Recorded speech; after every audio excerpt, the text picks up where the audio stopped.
Hello friends, हा माझा पहिलाच व्हिडिओ आहे। तुम्ही मला सबस्क्राइब करा आणि सपोर्ट करा। आता मी चितळेचे गुलाबजामुन बनवणार आहे। चला तर मग आता त्याच्यासाठी लागणारे साहित्य तुम्हाला दाखवतो। एक 200 ग्रॅम गुलाबजामुन पॅकेट घ्या, एक वाटी दूध आणि एक बाउल साखर, साखरेचा पाक करण्यासाठी, आणि एक 5-6 वेलची।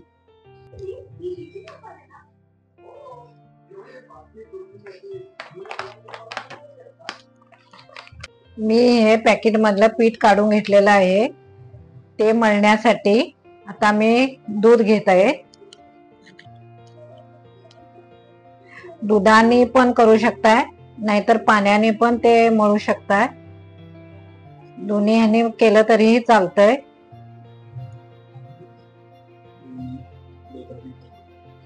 खरं मी दुधाने करतोय, दुधाने केलं तर चांगले होतात गुलाबजामुन।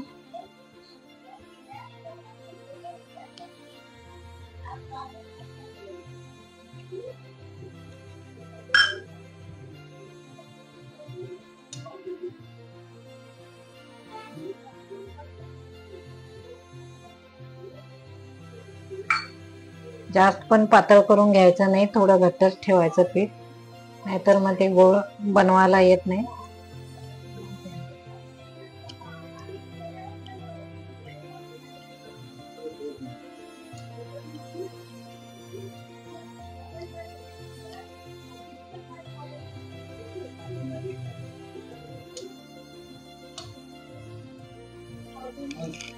तुम्हाला थोडं लागलं तर परत तुम्ही दूध घेऊ शकताय। जसं तुमचा गोळा तयार होणार चांगला मऊ मऊ, तसं तुम्ही घेऊ शकताय। आणि हे पीठ थोडं हाताला लागते म्हणून तुम्ही तूप पण लावून हाताला त्याचे गोळे बनवू शकताय।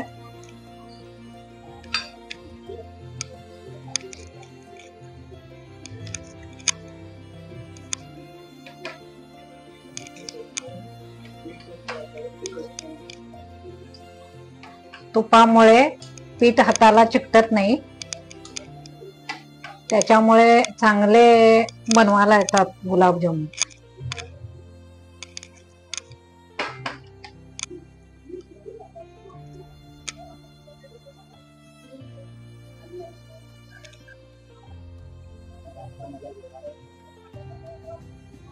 हे आता गोळे बनवून घेऊया। असं थोडं तूप लावायचं, ते हाताला चिकटत नाही म्हणून। आणि असे रगडून गुलाबजामुन करायचे, वरच्यावर करायचे नाहीत, नाहीतर त्याला चीर फकते। असे गोल होतात ते।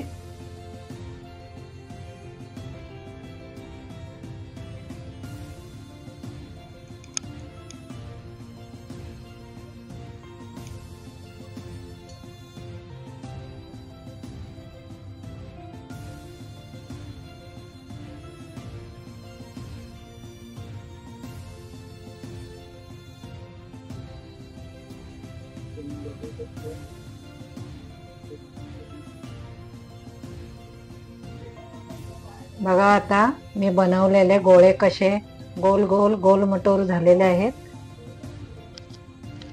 आता माझे गोळे बनवून झालेले आहेत। आता पाक बनवण्यासाठी 1 ग्लास मी पाणी घेत आहे।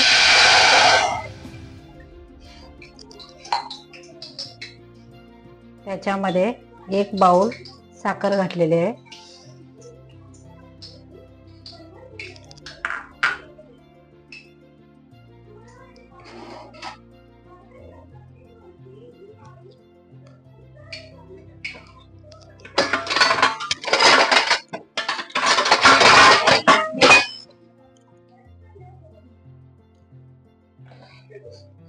हे थोडासा हलवायचं, तो पाक थोडा चांगला व्हायला पाहिजे, साखर सगळी विरघळायला पाहिजे।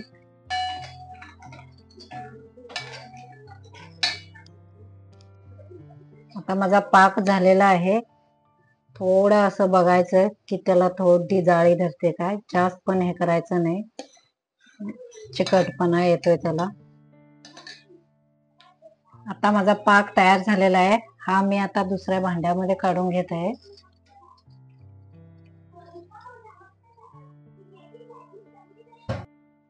आता आम्ही कढईमध्ये तेल घालायचं गुलाबजामुन तळून घेण्यासाठी. थोडं जास्तच तेल घ्यायचं, नाहीतर ते काय खाली गुलाबजामुन लागतात.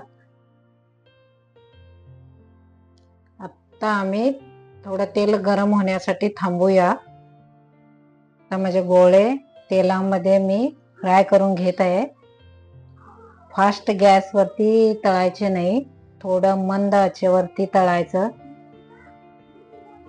नाहीतर थोडं वरूनच काळे होतात, आतमध्ये कच्चं राहतं. त्याच्यासाठी मंद आचेवर तळायचे गुलाबजामुन.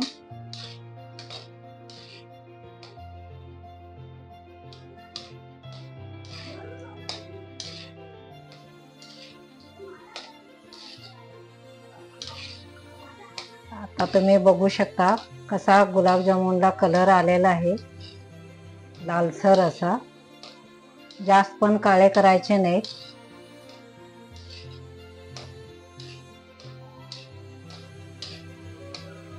हे आता मी बाजूला काढून ठेवत आहे. परत दुसरे घालणार.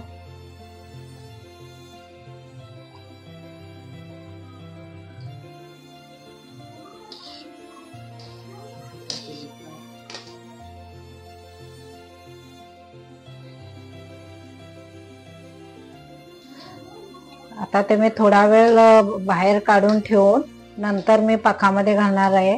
नाहीतर पहिलाच जर ते थोडे घातले तर ते लगेच ते हे होतात आणि हे पाठीमागे राहतात. त्याच्यासाठी सगळेच तळून मी एकदम साखरेच्या पाकामध्ये घालणार आहे.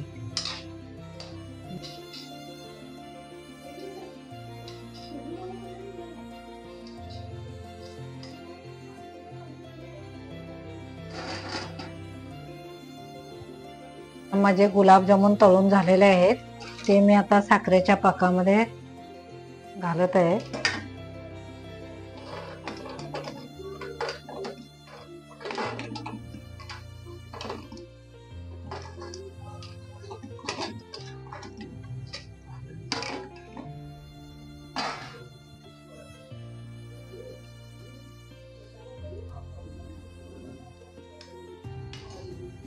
आता ह्याच्यामध्ये हा साखरेचा पाक मुराला पाहिजे.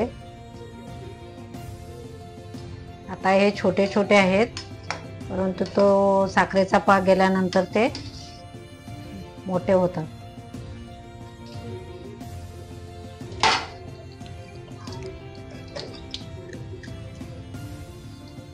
याच्यामध्ये मी वेलचीची पावडर टाकत आहे.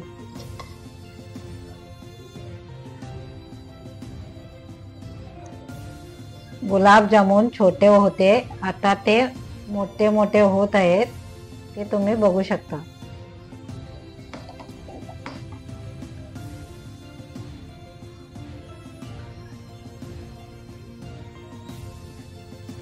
आता माझे गुलाबजामुन तुम्ही पाहू शकता कसे बारीक होते. आता ते मोठे मोठे होत आहेत, त्याच्यामध्ये साखरेचा पाक आत गेल्यामुळे ते मोठे मोठे होत आहेत. गुलाबजामुन मध्ये साखरेचा पाक मुरण्यासाठी एक अर्धा तास तरी झाकून ठेवावा लागतो. हे बघा माझे गुलाबजामुन आता तयार आहेत. कसे खुसखुशीत आणि सुंदर, त्याचा कलर कसा आहे बघा.